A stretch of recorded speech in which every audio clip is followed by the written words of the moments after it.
새해 첫 주일날 우리가 함께 나눌 하나님의 말씀은 호세아 6장 1절에서 3절까지의 말씀으로 오라 우리가 여호와께로 돌아가자 하신 말씀을 붙잡고 같이 은혜를 나누려고 합니다.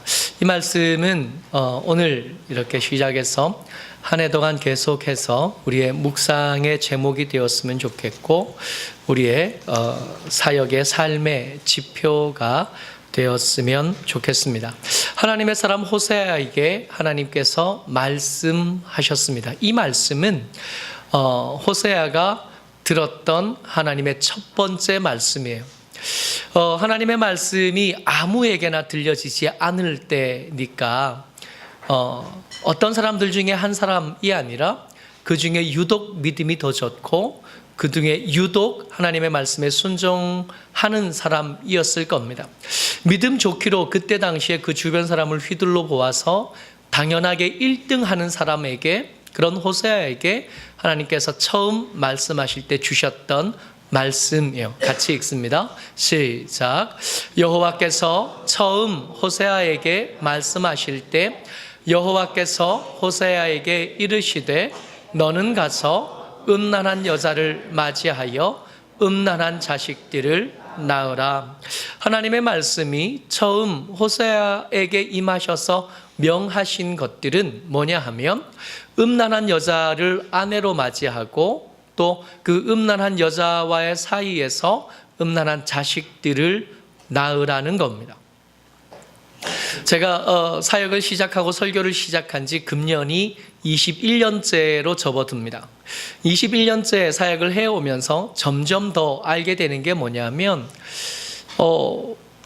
사역이 참 힘들다, 목회가 결코 이게 쉬운 일이 아니라는 걸 더 알게 되는데, 그런 중에도 20년 동안 계속해서 사역을 할 수 있었던 것은 뭐니 해도 아내의 공이 크다는 것을 인정할 수밖에 없겠어요. 그리고 그리고 시간이 조금씩 지나면서 하나님께서 선물로 주신 아이들이 때때로 나태해질 때, 때때로 흔들릴 때 마음을 붙잡아주고 믿음을 붙잡아주고 아이들 앞에서 좀 번듯하고 싶으니까 그렇게 절제하고 그렇게 주의하고 살아가면서 이런 모습, 여기까지 올 수 있게 되었다는 것을 말할 수밖에 없게 되더라고요.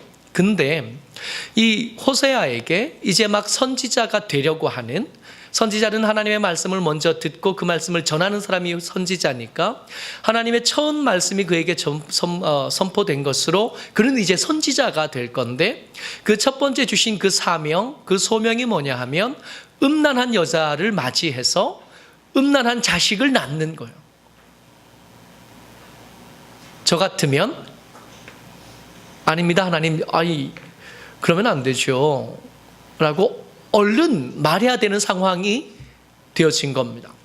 호세아가 위대한 것은 이해할 수 없는 말씀, 쉽게 아멘이 되어지지 않는 믿음 좋은 호세아지만 순종하는 일에 연습되고 준비되고 훈련된 호세아이지만 언뜻 아멘이 쉽지 않은 이 말씀에 대해서 호세아가 아멘하고 순종했다는 겁니다.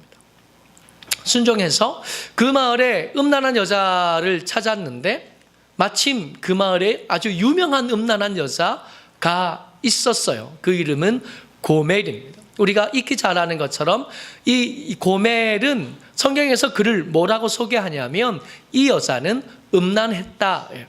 음란한 여자 고멜을 맞아 가서 결혼을 한 거죠. 많이 기우는 결혼일 수밖에 없습니다. 경건하고 정결하고 하나님 앞에 칭찬받고 온전한 사람 호세아가 음란한 것으로 치우쳐서 기울어진 여자에게 찾아가서 청혼을 하고 그렇게 결혼이 되었어요. 결혼하고 나니까 첫 번째 아이가 임신이 되는데 이 임신한 아이가 태어나니까 하나님께서 얼른 오셔서 그 이름을 지어주셨습니다. 그 이름이 이스라엘이에요. 하나님께서 이 이스라엘, 이 이름을 지어주면서 하신 말씀이 뭐냐면 내가 이스라엘 백성들을 징계하겠고 내가 이스라엘 백성들을 저주하겠다 하신 의지를 드러내시면서 이름을 이스라엘이라고 지은 겁니다. 우리가 아이를 낳고 키우면서 아이들의 이름을 지을 때 그저 함부로 짓지 않잖아요. 이상한 이름도 참 많기는 합니다만은 보통 사람이라고 하면, 평범한 사람이라고 해도 이름을 지을 때 함부로 짓지는 않거든요. 근데 이 호세아가 아름다운 이름을 떠올렸을 법하고 좋은 이름을 떠올렸을 법한데, 아이가 태어나자마자 하나님께서 그 이름 짓는 작업에 개입하시고 그 이름을 이스르엘이라고 지으신 겁니다. 두 번째에는 딸이 잉태가 되어서 둘째 딸이 태어나게 되는데, 이 둘째 딸이 태어나니까 하나님께서 또 급히 오셔서 이름을 지어주시는데, 그 이름이 뭐냐 하면 로루하마입니다. 이 이름을 읽을 때 뜻을 새기려면 로와 루하마를 좀 떼어서 읽으면 뜻이 좀 쉽습니다. 루하마예요. 로는 아니다, 틀리다, 그렇지 않다라는 뜻을 가진 접두어입니다. 로는 아니다예요. 루하마가 긍휼을 얻다라는 뜻이에요. 그러니까 긍휼을 얻지 못했다, 하나님의 자비의 대상이 되지 않는다라는 뜻이에요. 그러니까 둘째 딸이 태어났는데, 이 딸은 태어나자마자 이름이 뭐냐 하면 너는 긍휼을 얻지 못한 자, 하나님의 자비를 얻지 못한 자라는 이름을 가지고 태어나고 그렇게 살게 되었습니다. 세 번째, 이번에는 아들이 태어나는데 그 아들의 이름이 역시 이 부정하는 로가 붙어서 암미라는 이름을 가집니다. 암미예요. 암미는 내 백성이다 하는 뜻이에요. 내 백성이 로가 붙었으니까 아니다, 내가 이스라엘 백성들을 심판할 건데 그를 향하여 자비를 베풀지 않겠고 그를 내 백성으로 여기지 않겠다 하는 의지를 가지고 새 아이를 낳고 새 아이의 이름을 지은 겁니다. 누구에게요? 호세아에게 일어난 일입니다. 믿음 제일 좋은 사람, 하나님을 향한 열심과 하나님을 향한 거룩한 삶에 1등 못하면 억울해할 만한 호세아에게 생겨난 가정이요, 그에게 태어난 새 아이들의 이름으로 하나님의 의지가 세상에 선포된 거예요. 여러분, 아이 셋이 태어났습니다. 몇 년 걸렸을까요? 연년생으로 셋이 거퍼거퍼 태어났어도 적어도 3년은 넘게 걸려요. 그 3년 동안 계속해서 하나님의 징계와 하나님의 저주에 대한 이야기만 이 호세아의 가정에 계속 반복되고 있었던 거예요. 근데 이 음란한 여자 고멜은 아이 셋을 낳고도 그 삶의 습관들을 버리지 못합니다. 같이 읽어요. 시작. 너는 또 가서 타인의 사랑을 받아 음녀가 된 그 여자를 사랑하라 하시기로. 아이들이 연년생으로 계속 태어나는데 그렇게 셋을 태어나고 아이를 낳는 중에도 이 여자는 지금 또 가서, 이 또라는 단어가 순회되다, 계속하다, 여전하다, 아직, 다시 뭐 이런 뜻을 가졌어요. 그러니까 첫 아이를 결혼하기 전에도 음란했는데 첫 아이를 낳을 때도 음란했고, 둘째 아이를 낳으면서도 음란했고, 셋째 아이를 낳으면서도 음란했어요. 끊임없이 음란했습니다. 다른 사람의 사랑을 받는 것을 즐거워하고 그 사람의 사랑을 더 기뻐하면서 매번 반복되는 일상을 살아갔을 겁니다. 아마 호세아는 가서 찾아오고 가서 울타리 치고 가서 붙잡아오고 하는 일을 반복했을 텐데 그 반복하는 일이 소용이 없었어요. 그러면 우리는 의심할 수밖에 없어요. 이 이스르엘, 이 로루하마, 이 로암미는 과연 호세아의 아이들이 맞을까요? 알 수 없는, 그야말로 알 수 없는 음란한 자식이 되어진. 근데 하나님께서 또 가서 찾아오래요. 근데 이 또 가서 찾아오라고 하실 때 이때 고멜은 타인인데 매번 이 남자가 달라요.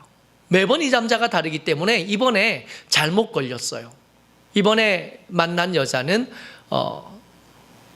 이 고멜을 돈을 받고 사창가에 팔아버린 겁니다. 예전에는 찾아올 때 잘 어르고 달래서 찾아오면 됐었는데 이제는 어르고 달랠 수가 없어요. 왜냐하면 돈이 걸려있어요. 그래서 호세아가 이 또 다인의 사랑을 받아 집 나간 이 여자를 찾아오기 위해서 돈을 준비하는데, 그렇게 준비한 돈이 얼마냐 하면 은 15개와 보리 한 호멜 반입니다. 성경에서 이렇게 창세기부터 이렇게 쭉 드러난 사람들의 정해진 값이 있어요. 요셉이 팔릴 때 은 20개에 팔렸고, 예수님이 팔리실 때 은 30개에 팔렸습니다. 그 중간 어디쯤이니까 아마 은 30개와 은 20개와 30개 사이 어디쯤 가격이지 않을까요? 남자 아니라 여자라 가격이 좀 다를 수는 있겠으나 어쨌든 은 15개보다는 비싼 거예요. 은 15개보다는 비싼데 사 올려니까 아무리 뒤져도 집에서, 호세아의 집에서 아무리 뒤져도 나오는 돈은 은 15개밖에 안 되는 거예요. 은 15밖에 안 되니까 그 양식이 되어야 할 보리 한 호멜 반까지, 그 양식까지 몽땅 다 싸질머지고 간 겁니다. 그리고 고멜을 산 그 남자 혹은 그 업체에게 사정을 한 거예요. 집에 양식까지 다 가져왔다.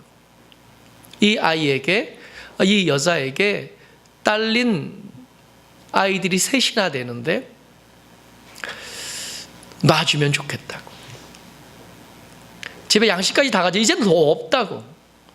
우겨도 더 달라 그래도 줄 수 없으니까 이쯤 받고 이 여자 돌려보내달라고 사정하고, 사정해서 그렇게 여자를 찾아왔다는 이야기입니다. 이게 고멜 이야기.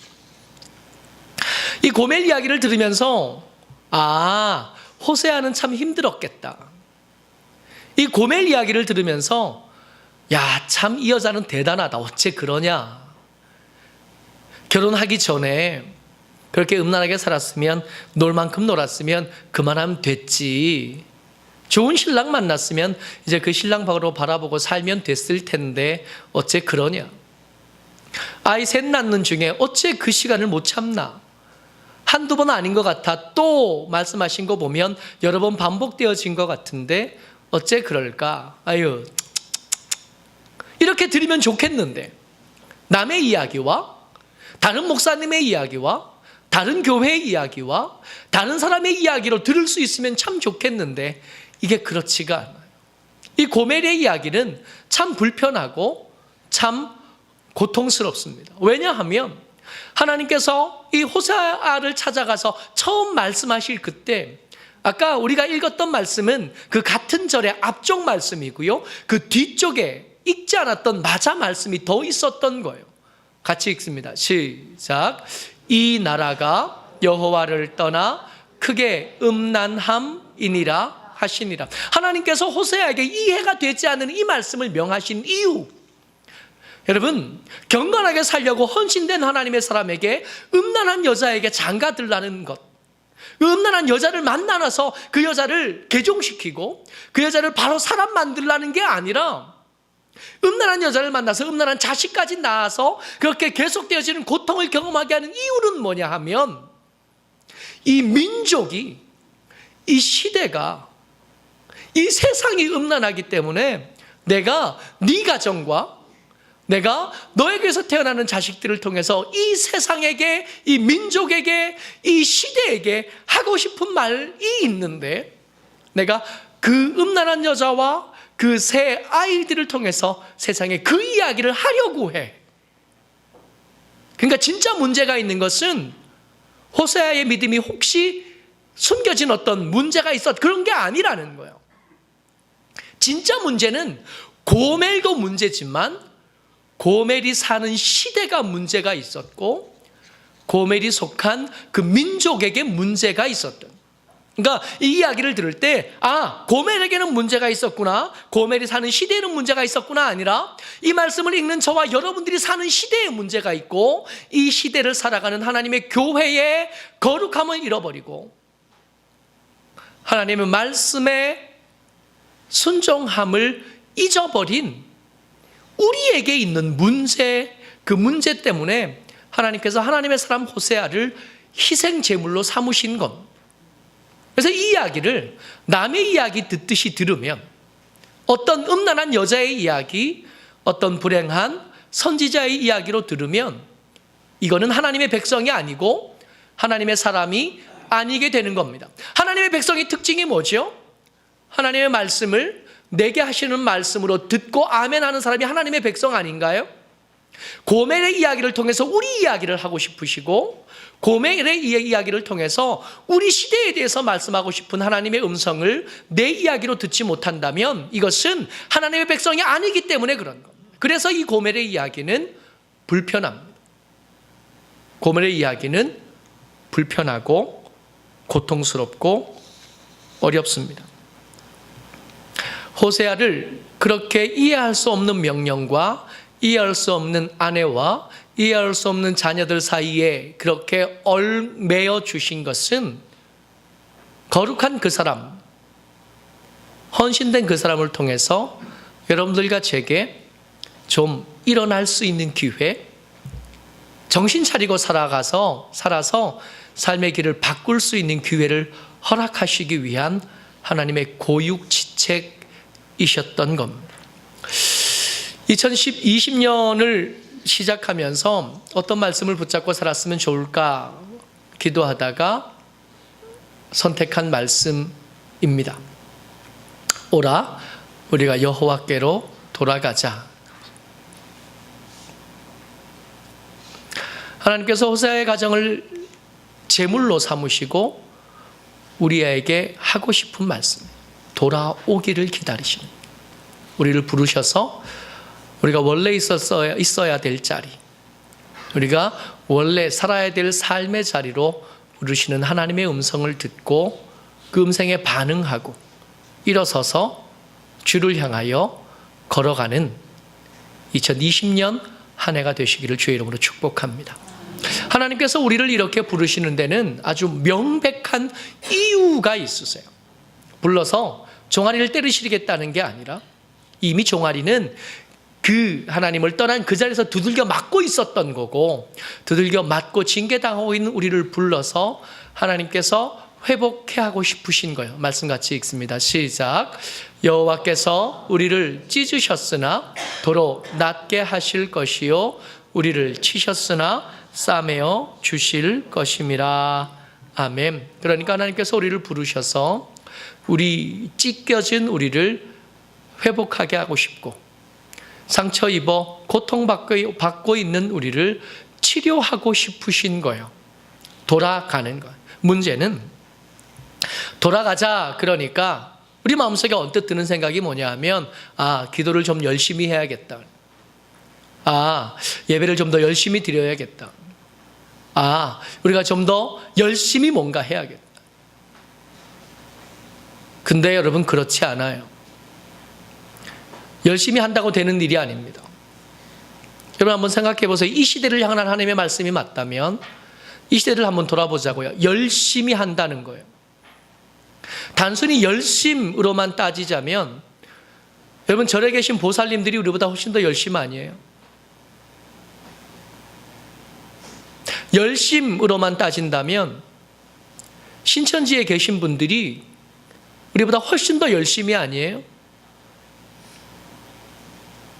신천지 예배 드리는 영상을 한번 본 적이 있습니다. 줄이, 제가 군대에 있을 때도 줄을 그렇게 바르게 서본 적이 없는 것 같아요. 예배를 드리는데 줄이 얼마나 바른지. 제가 군대에 있을 때 박수 치는 법을 배워서 박수를 쳤어요. 근데 그때 박수 칠 때 박자, 선 올리는 높이 딱 맞춰서 박수 쳤거든요. 그거 연습했어요. 근데 신천지에서 박수를 치는데 군대는 말로 할 것도 없어요. 전 세계에서 마스게임을 제일 잘하는 집단이 북한입니다. 북한 마스게임 하는 거 한번 보셨어요? 태양절에 김일성 생일에 하는 그 마스게임들 어마어마하지 않아요? 근데 북한의 그 마스게임보다 더 훌륭한 마스게임이 있는데, 신천지 이만희 생일날 하는 그 마스게임 언제 한번 영상을 한번 같이 보면 좋을 텐데, 여러분 이건 동영상 같아요. 마스게임을 하는데 얼마나 잘하는지 모릅니다. 열심히 하면 된다고요? 신천지가 훨씬 더 열심히 해요. 절에 다니는 보살님들의 열심을 여러분 우리는 반도 못 따라갑니다. 열심히가 문제가 아니에요. 열심히 한다고 되는 일이 아니에요. 만약에 우리가 돌아가야 된다면 지금 우리가 뭔가 어그러져 있고 잘못된 위치에 있다는 건데, 돌아가려면 먼저 해야 될 것은 열심히 하는 게 아니라 지금 우리가 어디쯤 떨어 있는지, 내가 어디쯤 와 있는지 아는 게 더 중요해요. 열심히 하는 게 시작이 아니에요. 방향을 잡은 다음에 열심히 할 일이지, 어디 있는지도 모르고 뭘 하는지도 모르고 제 나름대로 열심히 하는 것은 오히려 그 어그러진 길이 더 멀어질 가능성이 훨씬 더 큽니다. 그러니까 열심히 한다고 되는 일이 아니라, 열심히 할 일이 아니라 지금 내가 어느 정도까지 멀어져 있는지, 어디까지 흘러왔는지를 확인하는 게 먼저예요. 그래야 돌아갈 수 있습니다. 우리의 현재 위치를 확인하기 위해서 먼저 생각해 봐야 될 것이 뭐냐 하면, 너무 쉽게 바뀌는 얄팍함이에요. 같이 말씀 읽습니다. 시작. 에브라임아, 내가 내게 어떻게 하랴? 유다야, 내가 내게 어떻게 하랴? 너희 이내가 아침 구름이나 쉬 없어지는 이슬 같도다. 여러분, 오늘 이미 송구영신 예배 때 신년헌금 하신 분들은 거기에 여러분 1년 기도 제목과 다짐을 쓰셨을 테고, 오늘 헌금하신 분들은 거기에 아마 쓰셨을 텐데, 쓰셨지요? 기도 제목들 이거요. 지난주에 나누어 드린 거. 안 쓰신 분들은 오후 예배까지라도 쓰셔야 됩니다. 쓴 것과 안 쓴 것은 차이가 정말 커요. 그저 생각만 한 것들은 쉽게 잊어버립니다. 여기 한번 보세요. 에브라임아, 내가 내게 어떻게 하랴? 유다야, 내가 내게 어떻게 하랴? 인내가 없는 거 아닙니다. 사랑이 없는 게 아니에요. 인내가 없는 게 아닙니다. 반듯한 게 뭔지 모르는 게 아니에요. 그게 아침 구름처럼, 쉬 없어지는 이슬처럼 없어지니까 문제예요. 작심삼일은 동서고금을 막론하고 큰 문제인 거예요. 오늘이 1월 5일이잖아요. 송구 여신 때 왜 또 오셔서 세족시 가면서 기도하고 다짐했던 것들 기억은 나시죠?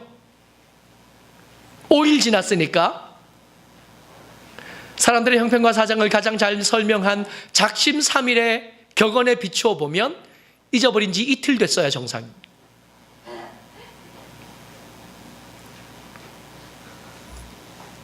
열심히 하기 전에 우리가 뭔가 새로운 진리를 알아야 되거나, 뭔가 새로운 격언을 알아야 되거나, 뭔가 새로운 다짐을 해야 되는 게 아니라 이미 알고 있는 거예요.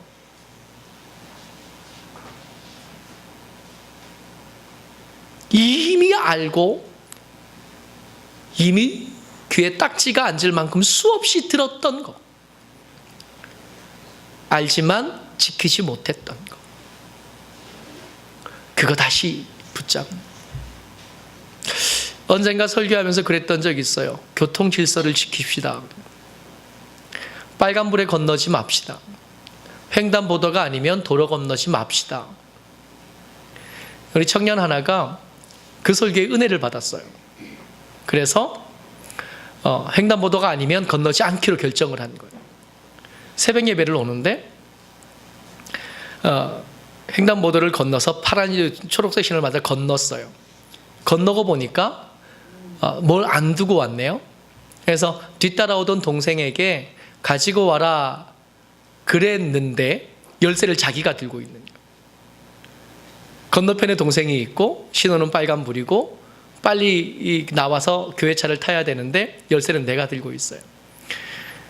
신호를 지키기로 결정했고 횡단보도로 건너기로 결정을 했으니까 못 건너가는 거예요. 그래서 이 두 자매가 어떻게 했냐면, 먼저 건너온 언니가 열쇠를 도로 반대편으로 던진 거예요. 새벽이었는데 그 열쇠 찾느냐고 시간이 더 늦어지고, 모르는 게 아니에요. 이미 알고 있는 것. 근데 그걸 실천하기가 어려웠던 거예요. 우리가 원래 자리로 돌아가기 위해서 우리가 먼저 체크해 봐야 될 것은 얄팍함입니다. 약속했던 것, 결정했던 것들을 지키지 못하는 얄팍함이 문제예요. 두 번째, 우리가 지금 있는 곳, 하나님의 말씀에서 어그러져 떨어져 나온 그곳이 어디냐 하면 예배가 문제가 아니에요. 우리가 예배를 잘못 드리고 기도를 잘못하고 찬양을 잘못하고 헌금을 작게 해서 문제가 아니에요. 오늘 오후에 공동의회 하겠지만 지난 한 해 참 경제도 어렵고 힘들었는데 결산하면서 제가 얼마나 은혜를 받았는지 몰라요. 성도들 참 열심히 여러분들 1년 동안 헌금하시냐고 진짜 고생 많으셨습니다. 참 힘드셨는데 그의 재정이 부족하지 않았어요. 애쓰고 수고한 열매입니다. 그게 문제가 아니에요. 헌금을 잘못한 게 문제가 아니에요. 찬양을 하지 않는 게 문제가 아니에요. 예배에 자주 나오지 않는 게 문제가 아니에요. 기도하지 않는 게 문제가 아니에요. 성경을 잘 모르는 게 문제가 아니에요. 진짜 문제는 거기에 있지 않습니다. 같이 말씀 읽어요. 시작.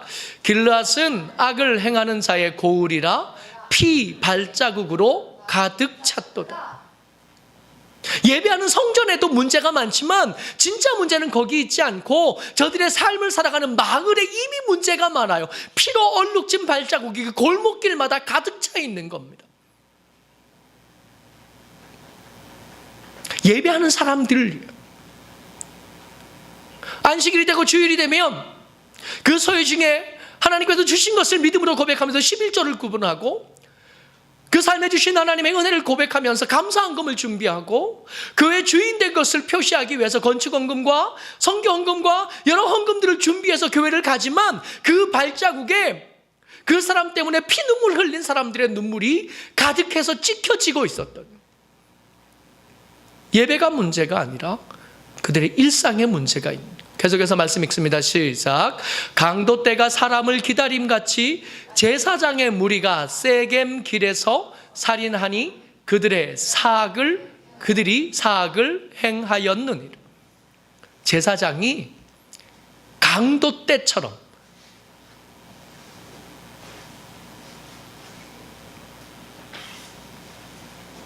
저들 예배가 시작되면 설교했을 사람들이지 않아요? 예배가 시작되면 사람들을 하나님의 임재로 끌고 나가서 하나님과 화목해 하는 직분을 감당해야 될 사람들, 제사장이잖아요. 저들이 뭐 했어요? 살인하는.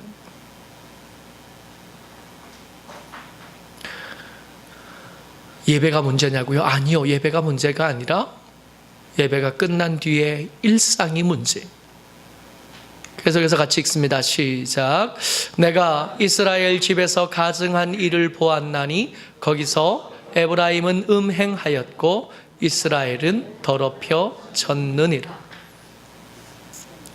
예배가 문제가 아닙니다. 전 세계에서 예배 제일 많이 드리는 교회가 우리나라 교회예요. 이문 목회 하시던 분들이 우리나라에 귀국해서 목회를 시작하면 적응하는 게 꽤 쉽지 않습니다. 적응하는 게 어려워요. 왜 그런지 아세요? 이민교회는 일주일에 설교 한 번만 하면 돼요. 제가 최근 2주 동안 설교한 게 몇 번인지 아세요? 주일 지나고 성탄절 지났는데 주일 오고, 주일 지났는데 성구영신 예배, 성구영신 예배 지났는데 주일 오고. 이 최근 2주간이, 그러니까 연말 연시가 제게는, 그죠? 계속 같이 예배 드렸으니까 정신이 어떻게 지나가, 정신머리가 없어요. 이민목회 하시던 분들이 우리나라에 오면 힘들어하는 게 이겁니다. 설교를 일주일에 13번에서 14번 정도 준비해야 돼요. 이거 적응하는 거 성공하면 이민목회 하시는 분들이 목회를 참 훌륭하게 잘 하셔요. 선교사님들이 우리나라에서 목회하시는 목사님보다 편한 게 꽤 많습니다. 그 중에 하나가 설교 한 번 만들면 6개월 정도는 버틸 수 있다는. 매번 새로운 설교를 할 필요가 없어요. 매번 새로운 사람들이니까. 매번 새로운 사람이니까 설교 하나 잘 만들어 놓으면 계속 새로운 분들 만나면서 말씀을 전하면 되니까. 예배가 문제냐고요?